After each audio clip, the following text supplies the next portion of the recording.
Assalamualaikum warahmatullahi wabarakatuh. Innal hamdalillah nahmaduhu wa nasta'inuhu wa nastaghfiruhu wa nastahdihi wa na'udzu billahi min shururi anfusina wa sayyiati a'malina. Man yahdihillahu fala mudilla lahu wa man yudlilhu fala hadiya lahu. Ashhadu an la ilaha illallah wahdahu la syarika lah wa ashhadu anna Muhammadan abduhu wa rasuluh sallallahu alaihi wa ala alihi wa ashabihi wa man sara ala nahji ila yaumiddin. Qala ta'ala ya ayyuhalladzina amanu ittaqullaha haqqa tuqatih wa la tamutunna illa wa antum muslimun. Amma ba'd, kaum muslimin dan muslimat, al-hadirin wal hadirat, rahimani wa rahimakumullah. Alhamdulillah, kita bersyukur pada Allah Subhanahu wa taala. Malam ini kembali kita diberikan kemudahan, kesempatan untuk bisa duduk dalam majelis kita yang mulia ini, majelis ilmu yang merupakan sebaik-baik majlis yang disifati oleh baginda kita alaihi salatu wassalam, bahwa orang yang duduk di dalamnya tidak akan pernah merugi.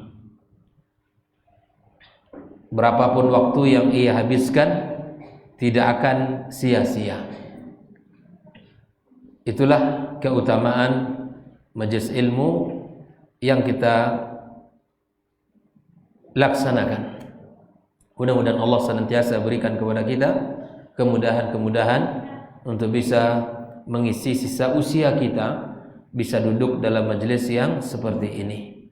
Kemudian ucapan salat dan salam untuk Nabi kita yang mulia sallallahu alaihi wasallam, untuk keluarga beliau, anak keturunannya, para sahabat-sahabat yang telah berjuang bersamanya, dan siapapun dari umatnya sallallahu alaihi wasallam yang setia, loyal menjalankan syariat sesuai dengan tuntunannya.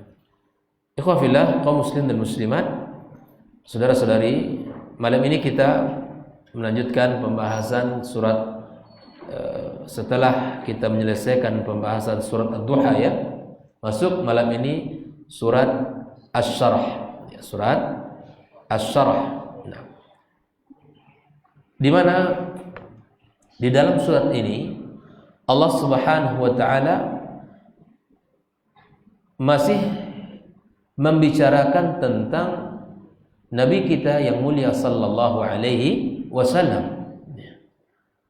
Pada surat sebelumnya, surat Ad-Duha, Allah Azza wa Jalla memberikan kenikmatan-kenikmatan kepada Nabi kita alaihi salatu wassalam.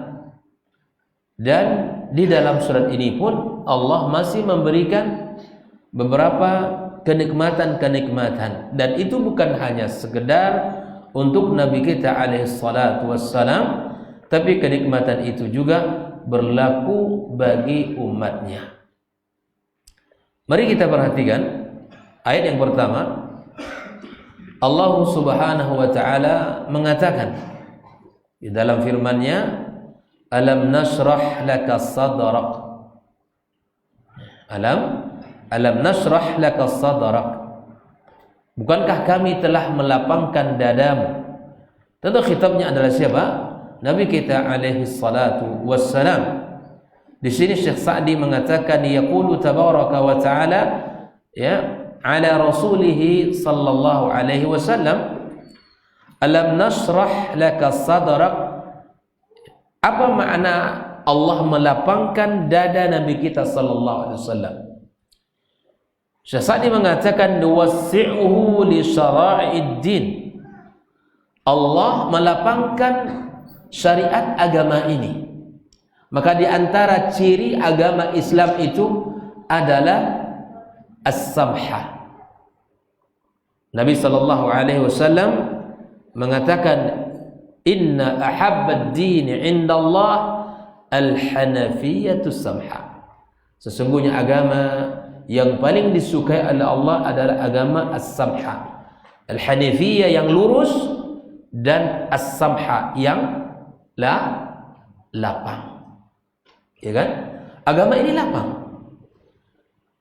Allah berikan kepada Nabi kita alaihi salatu wassalam kelapangan dalam agama. Yang kedua kata Syekh Sa'di, wa da'wat ila Allah, dan Allah berikan jalan mudah dan jalan yang lapang pula di dalam berdakwah kepada Allah. Kalau kita mengikuti Nabi SAW dalam berdakwah tidak sulit. Tidak banyak yang menjadi aturannya. Nabi SAW mengajak umatnya, mengajak kaumnya sifatnya. Yang kedua, lapang di dalam berdakwah kepada Allah. Karena tugas kita hanya menyampaikan, tugas kita hanya mengajak orang. Adapun orang mau atau tidak, berubah atau tidak, bukan tugas kita.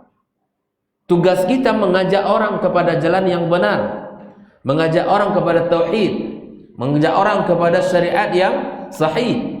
Tapi apakah orang itu bisa kita berikan kepastian dia bisa berubah atau tidak? Bukan tugas kita. Allah katakan, innaka la tahdi man ahbabta walakinnallaha yahdi man yasha. Ini ayat ini hiburan untuk Nabi kita sallallahu alaihi wasallam.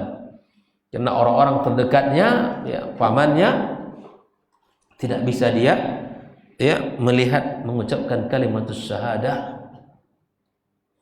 Maka kemudian disinilah Islam mengajarkan kepada kita bahwa hidayah itu bukan di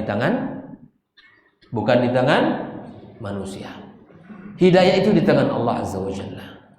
Tugas kita apa? Upaya yang bisa kita lakukan adalah mengajak orang, menyampaikan al-haq.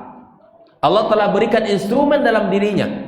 Allah berikan akal, Allah berikan hati, Allah berikan petunjuk. Allah tuntut kita untuk melakukan syariat. Tapi Allah menurunkan seorang Rasul yang mulia berikut petunjuk itu. Jadi, agama ini mudah, tidak ada yang sulit. Yang ketiga, kelapangan dada Nabi kita SAW adalah dengan dimuliakan akhlaknya, diberikan kepadanya sifat yang terpuji. Yang keempat, wal ikbal 'alal akhirah.